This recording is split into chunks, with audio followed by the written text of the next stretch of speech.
नमस्कार, news India देख रहे हैं आप। मैं हूं आपके साथ पूजा मोहन पांडे। बुलेटिन की शुरुआत होगी बड़ी और अहम जानकारी के साथ। देहरादून से बड़ी खबर सामने आ रही है। 13 निर्भया हॉस्टल्स को मंजूरी मिली है। केंद्रीय महिला और बाल विकास मंत्रालय ने इस बात की मंजूरी दी है। निर्भया हॉस्टल्स को बनाने के लिए सीएम धामी ने की थी पहल। सीएम धामी ने केंद्र सरकार का आभार भी व्यक्त किया है। हॉस्टलों के लिए 48 करोड़ की राशि स्वीकृत। सीएम धामी ने बताया 50 बेड के निर्भया हॉस्टल भीमताल, हल्द्वानी, भगवानपुर, सेलाकुई, पिथौरागढ़, चंपावत, अल्मोड़ा, टिहरी, कर्णप्रयाग, उत्तरकाशी, पौड़ी, बागेश्वर और रुद्रप्रयाग में बनाए जाएंगे, जहां कार्यशील महिलाओं और उच्च शिक्षा में अध्ययनरत यानी कि पढ़ने वाली छात्रों को आवासीय सुविधा मिल सकेगी।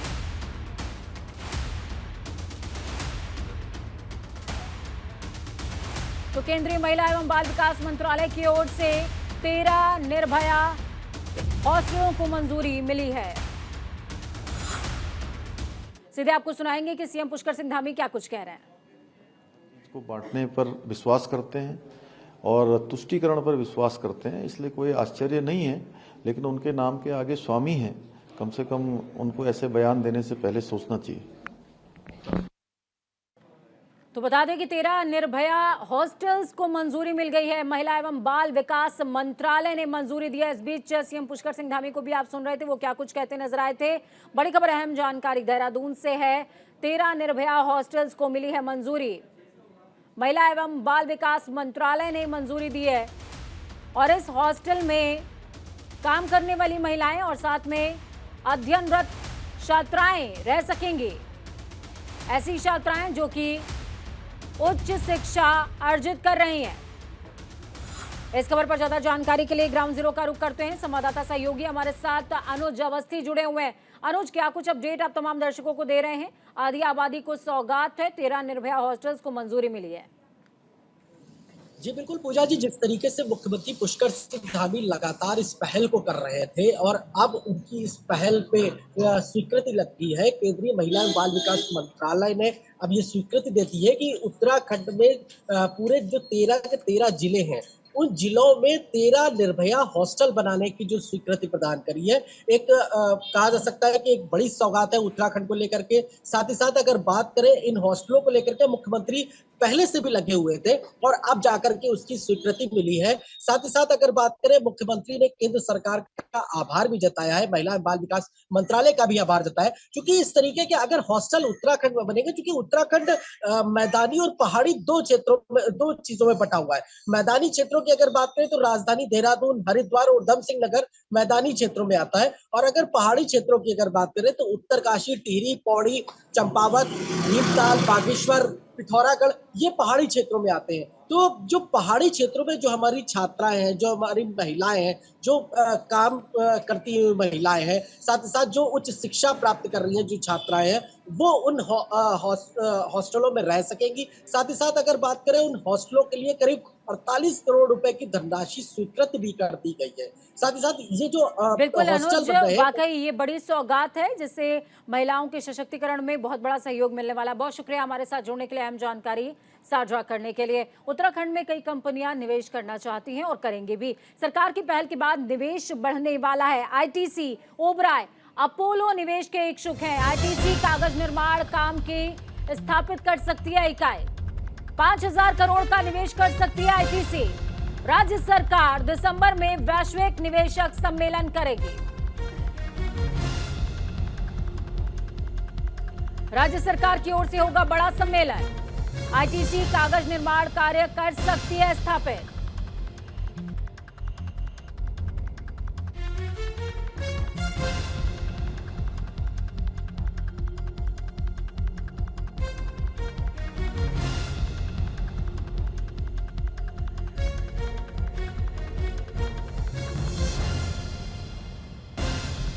पूर्व मुख्यमंत्री हरीश रावत स्टिंग मामले में सुनवाई टल गई है। हरक सिंह के वकील ने कोर्ट से समय मांगा और कहा कि मुझे अपने क्लाइंट से कुछ निर्देश लेने हैं, जिसके बाद वो शपथ पत्र दाखिल करेंगे। तो वहीं कोर्ट में हरीश रावत के वकील ने भी समय मांगा है, जिसके बाद कोर्ट ने मामले की सुनवाई के लिए 31 अगस्त का समय तय किया है। पूर्व सीएम हरीश रावत ने खुद याचिका दाखिल करते हुए सीबीआई की जांच को चुनौती दी है। आपको बता दें कि 2016 में विधायकों की खरीद फरोख्त यानी कि हॉर्स ट्रेडिंग के मामले में केंद्र सरकार ने 2 अप्रैल 2016 को राज्यपाल की मंजूरी के बाद सीबीआई जांच शुरू की थी, जिसके बाद राज्य में कांग्रेस सरकार की बहाली के बाद सरकार ने कैबिनेट बैठक में सीबीआई जांच को निरस्त करते हुए एसआईटी का गठन कर दिया था। राष्ट्रपति शासन के दौरान तत्कालीन गवर्नर द्वारा तत्कालीन मुख्यमंत्री माननीय हरीश रावत जी के खिलाफ जो सीबीआई जांच की अनुमति प्रदान की गई थी, उसको माननीय हरीश रावत जी द्वारा यहां हाईकोर्ट में याचिका दायर करके चुनौती दी गई है। आज ये मामला यहां लिस्ट था, जिसमें हरक सिंह रावत के अधिवक्ता द्वारा कोई एफिडेविट फाइल करने के लिए समय की मांग की गई। इस पर माननीय कोर्ट ने मामले की नेक्स्ट डेट 31 अगस्त फिक्स कर दी है। तो वहीं उत्तराखंड में स्वामी प्रसाद मौर्य के बयान का चौतरफा विरोध हो रहा है। बद्रीनाथ को लेकर स्वामी प्रसाद मौर्य ने दिया था बड़ा बयान। मौर्य के बयान पर सीएम धामी ने तीखी प्रतिक्रिया दी है। सपा नेता मौर्य की टिप्पणी दुर्भाग्यपूर्ण है, ये कहना है सीएम पुष्कर सिंह धामी का। करोड़ों श्रद्धालुओं की आस्था का केंद्र है बद्रीनाथ धाम।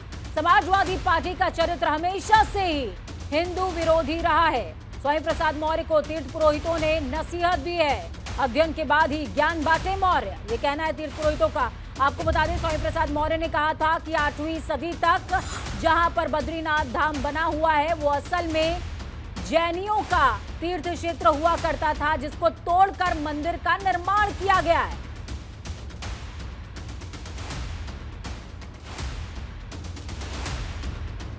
माफ कीजिएगा, बौद्ध लोगों का तीर्थ क्षेत्र था, ये जिक्र किया था स्वामी प्रसाद मौर्य ने, जिसके बाद तीर्थ पुरोहितों का गुस्सा 7वें आसमान पर पहुंच गया है।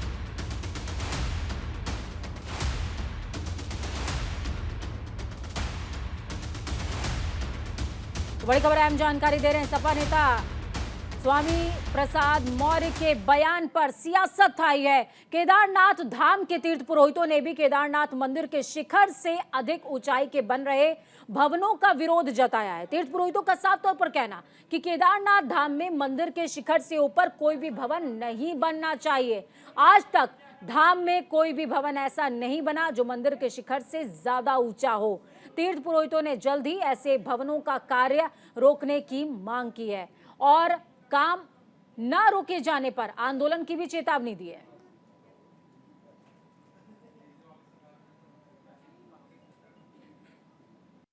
आज बड़े दुख का विषय है कि बार बार मुख्यमंत्री जी से आवेदन करने के बाद, जिलाधिकारी महोदय को बताने के बाद, उप जिलाधिकारी को मतलब बताने के बावजूद भी ठीक मंदिर के सामने पे एक तीसरी मंजिल इमारत बननी जा रही है, जो कि मंदिर के शिखर से ऊपर जा रही है, जबकि मैं अभी वर्तमान समय दूसरी मंजिल पे खड़ा हूँ और काम लगा हुआ है।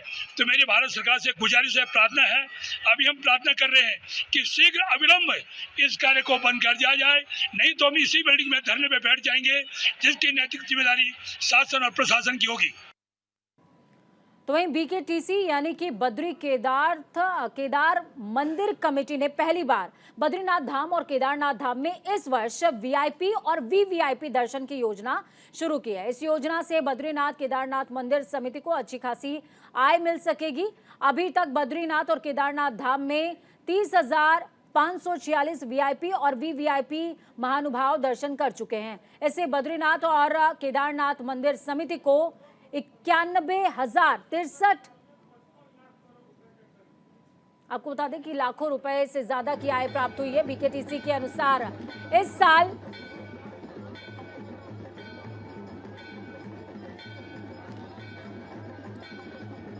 पच्चीस अप्रैल को केदारनाथ धाम के कपाट खुले, तब से लेकर अभी तक केदारनाथ धाम में 8,198 विशिष्ट और अति विशिष्ट और उनके संदर्भ में आए महानुभावों ने दर्शनों का लाभ उठाया है। इससे बद्री केदार मंदिर समिति को लाखों का लाभ अर्जित हुआ है।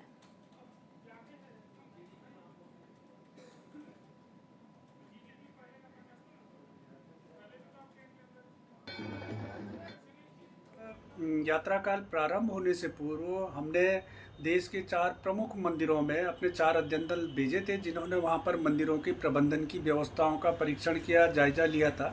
वीआईपी, वीवीआईपी और उनके संदर्भों से जो भी लोग दर्शनों के लिए पहुंचते हैं तो उनसे शुल्क लिया जाना चाहिए। इस क्रम में हमने इस वर्ष यात्रा काल में जो भी वीआईपी, वीवीआईपीज, वीवीआईपीज जो भी यहाँ पर दर्शनों के लिए पहुँचते हैं उनसे 300 रुपया प्रति व्यक्ति शुल्क निर्धारित किया। अब खबर राजधानी देहरादून से, जहां पर गुरुवार को महानगर कांग्रेस के अध्यक्ष डॉक्टर जसविंदर सिंह गोगी के नेतृत्व में कांग्रेस कार्यकर्ताओं ने स्मार्ट सिटी कार्यालय का घेराव किया। कांग्रेस की माने तो स्मार्ट सिटी के कामों में देरी और बारिश में शहरवासियों को परेशानियों का सामना करना पड़ता है। कांग्रेस पार्टी ने धरना प्रदर्शन शुरू किया है। स्मार्ट सिटी कार्यालय के बाहर कांग्रेसी कार्यकर्ताओं ने जमकर नारेबाजी की। कांग्रेसियों ने चेतावनी दी है कि जन समस्याओं का जल्दी समाधान नहीं हुआ तो राज्य के शहरी विकास मंत्री का कांग्रेस घेराव करेगी। महानगर कांग्रेस कमेटी के अध्यक्ष डॉक्टर जसविंदर सिंह गोगी ने और क्या कुछ कहा है, आपको सुनाएंगे। विरोध करेंगे, प्रदर्शन करेंगे और सड़कों पर रहेंगे, और जब तक महानगर कांग्रेस कमेटी प्रदर्शन करती रहेगी, जब तक ये हमारी बात समझे ना। और साथ साथ मैं ये भी आपको अवगत कराना चाहता हूँ, इसके लिए हमने डीएम कार्यालय में प्रदर्शन करना, वहाँ भी करेंगे, और अगर मुख्यमंत्री जी का घेराव करना पड़ा तो वहाँ भी हम कार्यक्रम करेंगे। और ये कार्यक्रम तब तक चलते रहेंगे जब तक ये हमारी बात इन्हें समझ नहीं आ जाती और ये जो पूरे शहर में जो अधूरा काम है तब तक पूर्ण नहीं हो जाता।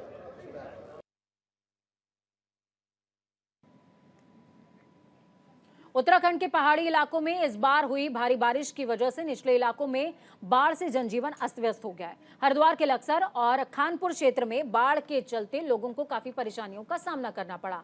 सीएम पुष्कर सिंह धामी सहित कई मंत्रियों की ओर से क्षेत्र का दौरा करते हुए बाढ़ प्रभावित लोगों को हर संभव मदद देने का आश्वासन दिया गया है। बाढ़ प्रभावित क्षेत्रों में राहत कार्यों के लिए कांग्रेस राष्ट्रीय अध्यक्ष के निर्देश पर उत्तराखंड कांग्रेस की ओर से सदस्य अनुशासन समिति का गठन किया गया, जो सरकार की ओर से दी जा रही राहत का आकलन करते हुए लोगों को होने वाली समस्याओं को सरकार तक पहुंचाने का काम करेगी। खुद स्थल निरीक्षण के लिए आए थे। आज उस 11 सदस्यीय समिति की बैठक थी। हमने इस बैठक में ये निर्णय लिया है कि क्षेत्र की विस्तृतता को देखते हुए हम 5 या 6 सब कमेटी नियत करेंगे, जो प्रभावित क्षेत्रों में जाके प्रभावित लोगों से मिलके इस बात का आकलन करेंगी कि क्या नुकसान हुआ है, उन लोगों को सरकार की तरफ से कुछ सहायता दी गई है, नहीं दी गई है, कहाँ अतिरिक्त सहायता की आवश्यकता है। चमोली से बड़ी और अहम जानकारी आपको दे रहे हैं। 72 घंटे बाद खुला है बद्रीनाथ हाईवे। बड़ी खबर, पैदल आवाजाही के लिए रास्ता खोल दिया गया है। मौसम ठीक होने पर शुरू हो जाएगा यातायात, वाहनों की आवाजाही भी हो सकती है शुरू। कमेड़ा में 150 मीटर धंस गई थी सड़क। जनपद चमोली के प्रवेश द्वार है कमेड़ा। बद्रीनाथ हाईवे का कमेड़ा क्षेत्र क्षतिग्रस्त मार्ग 72 घंटे बाद पैदल आवाजाही के लिए फिलहाल खोल दिया गया है। आपको बता दें कि बीते रविवार को हुई मूसलाधार बारिश की वजह से ऋषिकेश बद्रीनाथ राष्ट्रीय राजमार्ग रुद्रप्रयाग और कर्णप्रयाग के बीच चमोली के प्रवेश द्वार माने जाने वाले कमेड़ा में बारिश और भूस्खलन यानी कि लैंडस्लाइड की वजह से 150 मीटर तक हाईवे क्षतिग्रस्त हो गया, जिससे आवाजाही पूरी तरीके से रोक दी गई थी। बद्रीनाथ की ओर जाने वाले तीर्थयात्री और स्थानीय लोग रुद्रप्रयाग से पोखरी होते हुए कर्णप्रयाग, गोपेश्वर और बद्रीनाथ की ओर यात्रा कर रहे थे। तस्वीरें आपको दिखा रहे हैं, ये तस्वीरें भयानक थी, लेकिन फिलहाल एनडीआरएफ और एसडीआरएफ की मशक्कत के बाद इस रास्ते को पैदल यात्रियों के लिए जरूर खोल दिया गया है। लेकिन जल्द ही आवाजाही के लिए जो लोग 4 व्हीलर या फिर 2 व्हीलर से यात्रा करना चाहते हैं उनके लिए भी मार्ग को तैयार किया जा रहा है।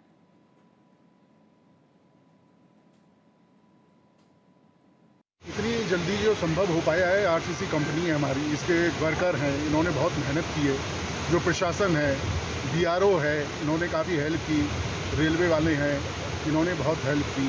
प्रशासन ने भी बहुत हमारा साथ दिया, पुलिस ने भी साथ दिया भीड़ को कंट्रोल करने के लिए। मौसम ने थोड़ा साथ नहीं दिया, लेकिन जैसे जैसे हमें टाइम मिलता था काम करते थे।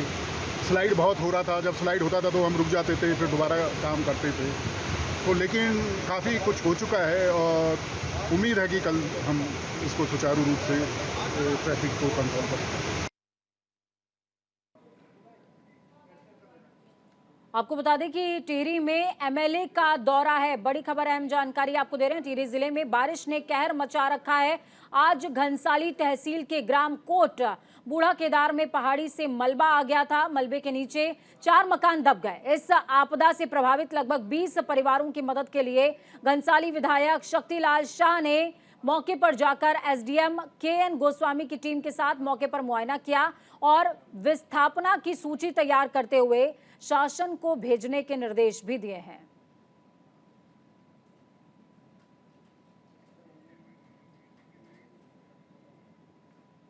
धर्मनगरी हरिद्वार में शिक्षा का स्तर बढ़ाने के लिए निरंजनी अखाड़े की ओर से संचालित एसएम जैन पीजी कॉलेज ने एक नई पहल की शुरुआत की है, जिसका रिजल्ट अब देखने को मिल रहा है। एसएम जैन पीजी कॉलेज ने निरंजनी सुपर 33 के नाम से छात्रों का 1 साल पहले ग्रुप बनाया था, जिनको नेट की परीक्षा की तैयारी कराई गई और इसके लिए इन छात्रों से कोई शुल्क भी नहीं लिया गया।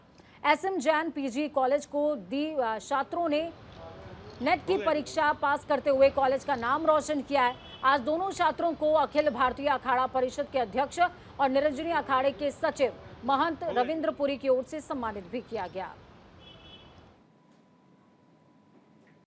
एक प्लानिंग की थी हमारे अखाड़े में निरंजनी 33, जिसमें 33 बच्चों को हमने लिया है जो उसमें फर्स्ट आएंगे। जो बच्चे उसमें फर्स्ट आते हैं उनको विदाउट फीस हम जो है मतलब स्वीकार किया हमने, ताकि जो उनकी फीस होती हम ही लोग देते हैं। उन्हीं में से हमारी 2 बालिकाएं जो है फर्स्ट आई हुई है, वो आज हमारे पास आए थे यहाँ पे।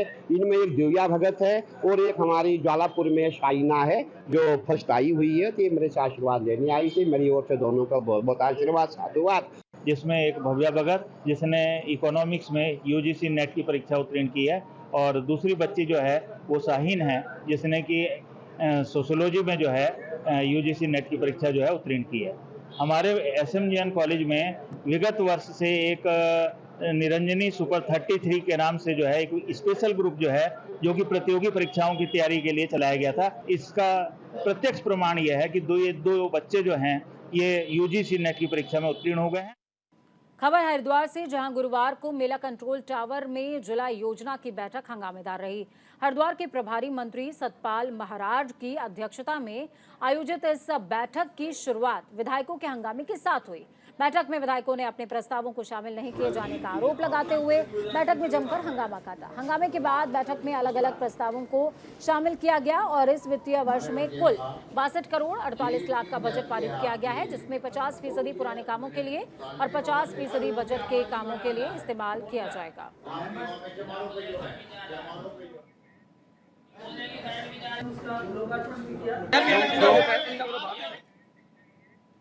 तो 10वीं और 12वीं के कई छात्र छात्राओं ने प्रदेश का नाम रोशन किया है। ऐसे कार्यक्रम में पहुंचे हैं सीएम पुष्कर सिंह धामी। तस्वीरें देखिए। श्री अनूप वाजपेयी जी, वर्मा जी, चांसलर साहब हमारे सुभारती के श्री यशोवर्धन जी, हमारे शिक्षा के महानिदेशक श्री बंशीधर तिवारी जी, सीमा जौनसारी जी शिक्षा निदेशक, और इस कार्यक्रम में पधारे अमर उजाला के सभी हमारे अमर उजाला समाचार समूह से जुड़े हुए और आज जिनके निमित्त एक कार्यक्रम हुआ है, ऐसे मेरे सभी मेधावी प्रिय छात्र एवं छात्राएं एवं उनके माता पिता, अभिभावकजन, आए हुए सभी हमारे अतिथिगण। वक्त यहाँ पर छोटे से ब्रेक का। ब्रेक के उस पार खबरों का सफर लगातार जारी रहेगा। बने रहिए न्यूज इंडिया के साथ, क्योंकि हम है राष्ट्र की आवाज।